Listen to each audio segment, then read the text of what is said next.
кезінде пышақ салды, оның бәрі газетке шыққан. Сонда маған пышақ салған адам, ол менің қызымды керемет қылады деп отырсың ба? Кім сізге пышақ салды сонда? Құралай пышақ салған маған. Концерттің алдында пышақтап кеткен. Республика сарайының жанында. Ол «Вечерний Алматы» деген газетке шыққан сол кезде. «Покушение на Мақпал Жүнісову» деген Нұрқаділовтың қызы деп тұрып шықты сол. Қай жеріңізге пышақ соқты? Қолға. Иә, сонда тамырдың жанынан кетті ғой, міне шырам қалған. Сонда больницаға алып кеткен кезде олар милицияға заявление жазады екен. Сол кезде. Содан милиция келді ғой.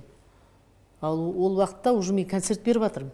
Концерттен кейін маған хат келді, түнгі сағат 1-де Зәкеңнің помощнигінен хат келді. Мақпал ертең президентке дейін жетіпті.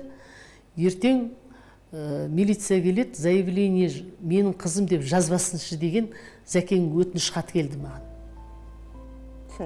Сол кезде мен Зәкеңді азамат ретінде, Құдай-ай, тірі қалдық қой әйтеуір, құрсын жарайды, оның қызы емес деп жазып берейін деп, сөйтіп жазған кезде мен сіңілім жанымда отырды, Марал деген.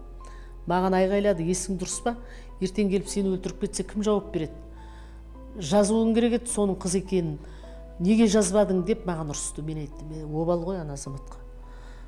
Қаланың дардай бастығы, халыққа қандай жақсылық жасап жатыр. Қой құрсын, оның қыз емес деп жазып берейін. Деп, нет, вы что, это по-дружески деп жазып бердім. Сөйтіп мен кешіргем оны. Әкесінің абыройын ойлап. Бірақ ол одан кейін оны түсінді ме? Ол өзі одан кейін сол теманы қозғап бір жерде интервью беріп.